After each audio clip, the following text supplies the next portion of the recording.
अस्सलाम वालेकुम जी। Welcome to another video. ये वीडियो थोड़ी सी लंबी होने वाली है बिकॉज़ मैं बताने लगा हूँ आपको यूके वीज़ा की कहानी कि मैंने अपना एडमिशन कैसे लिया, क्या प्रोसेस था एंड ऑल दैट स्टफ। तो चलिए चीज़ शुरू करते हैं। तो सबसे पहले मैंने डिफरेंट कंसल्टेंट से रब्ता किया तो सी कि भाई किसके पास कौन सी यूनिवर्सिटी है, और मैंने फिर तकरीबन 6-7 यूनिवर्सिटीज़ में से ऑफ़र लेटर्स लिए थे। अब ऑफ़र लेटर के मेरे पास जो डॉक्यूमेंट थे वो मैंने आइल्स किया हुआ था, तो मेरे उसमें 6.5 बैंड से, तो मास्टर्स के लिए आपको मोस्टली जो यूनिवर्सिटीज़ होती हैं आपको जो आइल्स रिक्वायर्ड होती है वो 6.5 बैंड चाहिए होते हैं। ठीक है, मेरा जो कोर्स है वो है MPH masters in public health, क्योंकि मैंने MBBS करा हुआ है, तो मेरा जो कोर्स है वो MPH है पब्लिक हेल्थ का। तो उन सारी यूनिवर्सिटीज़ में फिर मैंने जो चॉइस की था वो ग्लासगो कैलेडोनिया यूनिवर्सिटी, जो कि स्कॉटलैंड ग्लासगो में है। तो उसकी चॉइस करने के बाद मैंने जो है वो मेरे पास जो है वो कंडीशनल ऑफ़र आया था। कंडीशनल ऑफ़र इसलिए आया था कि वैसे ही कुछ लोग उसे अनकंडीशनल भी बोलते हैं, लेकिन अनकंडीशनल होता वो तब है जब अपनी फ़ीस आप पे कर देते हैं।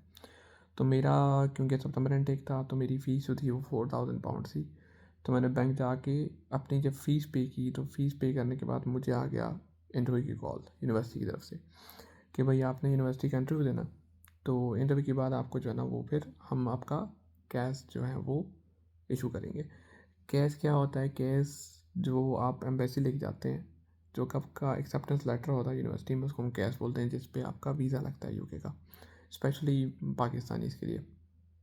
बाकी सब का भी ऐसा ही होता है, लेकिन मैं कि चूँकि पाकिस्तान से हूँ तो इसलिए पाकिस्तानीज़ के लिए।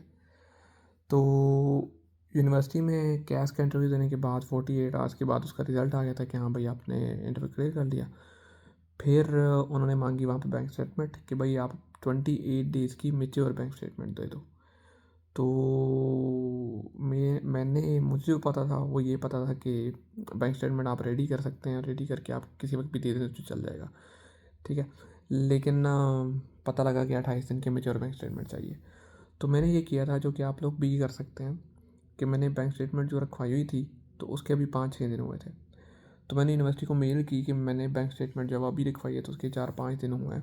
ठीक है, तो मेरा केस तो आप इशू नहीं कर सकते, लेकिन उसके ऊपर आप वर्कआउट कर सकते हैं, डॉक्यूमेंट प्रोसेस कर सकते हैं कि भाई हाँ जी आया इसका केस, हम जल्दी इशू कर सकें। तो उन्होंने मुझे कहा ठीक है, आप अपनी बैंक स्टेटमेंट हमें फॉरवर्ड कर दें तो हम आपका प्री केस जो है वो चेकअप सारा कर लेते हैं। तो जैसे ही आपकी बैंक स्टेटमेंट 28 दिन की मेच्योर होगी तो हम आपको केस दे देंगे। तो मैंने कहा ठीक है। तो मैंने अपनी बैंक स्टेटमेंट यूनिवर्सिटी को भेज दी। भेजने के बाद उनका मेल आ गया कि हाँ भाई हमने आपका चेक किया, कर लिया सब कुछ ठीक है।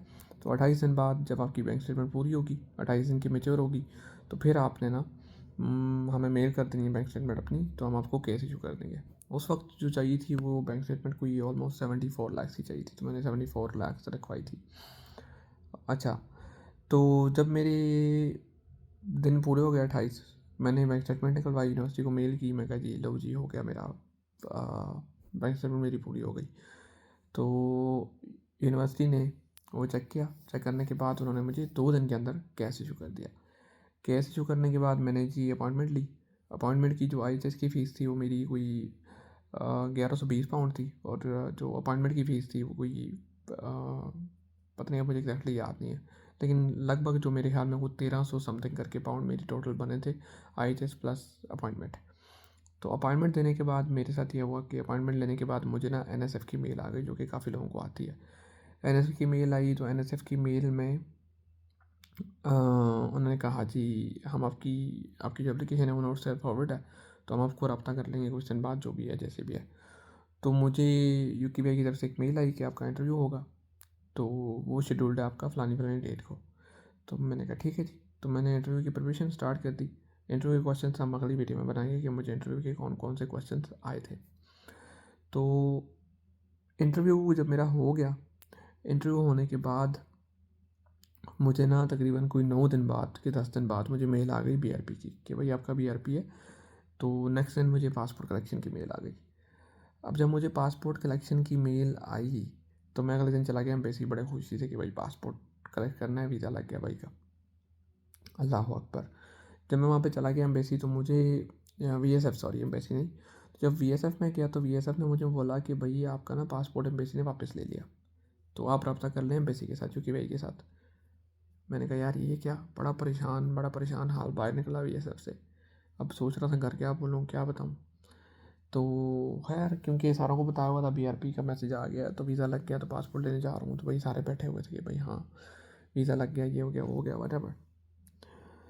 चलो जी, पता लगा कि मैंने उन्हें मेल की, यूके भाई वालों को पेड इंक्वायरी करी।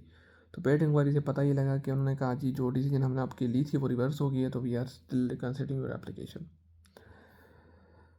तो उसके बाद मैंने कोई 15-20 पेड इंक्वायरियाँ करी होंगी। 15-20 पेड इंक्वायरियाँ करने के बाद जो है जी फिर से दोबारा है डिसीजन आया। डिसीजन आने के बाद वो फिर मेल आई कि भैया आके पासपोर्ट ले लो। तो क्या पासपोर्ट लिया, मैंने पासपोर्ट लिया ना।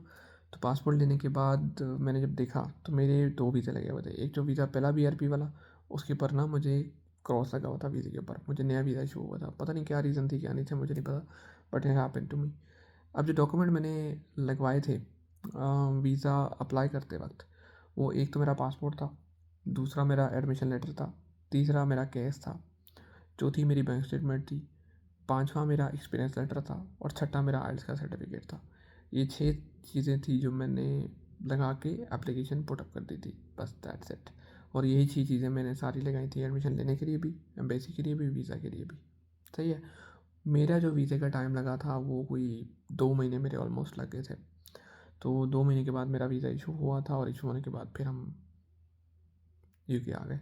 यूके आने के जो हालात हैं कि वो हम आपको फिर बाद में साथ अगली अगली वीडियोस में हम आपको बताते जाएंगे इंशाल्लाह ताला। बाहर भी दिखाएंगे, यूके भी दिखाएंगे, और बाकी चीज़ें भी बताएंगे इंशाल्लाह ताला। Stay tune, see you in the next video.